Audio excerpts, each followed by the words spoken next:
We are all created in the image of God. From the very beginning, God said, "Let us make man in our image after our likeness." That means every single person you meet carries God's imprint, even when they don't realize it.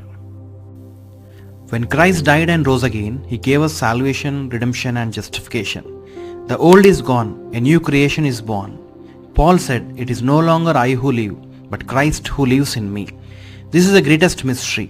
The very life of Christ now dwells within us. The same Christ who lives in you also lives in your neighbor.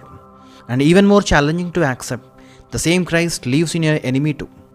When you look at others, do you see them with worldly eyes, or can you see the Christ within them? Often when people sin against us, we quickly see them in a negative perspective. We judge them, we carry offense. But Jesus shows us another way. Why not see them in the Spirit?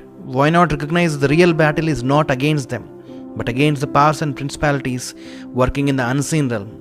Instead of hatred, why not pray for them? Instead of judgment, why not intercede for their healing? That is true Christ-likeness. The word says in Ephesians 6:12, "We wrestle not against flesh and blood, but against principalities and powers." Our fight is not with people, it's with the darkness that blinds them.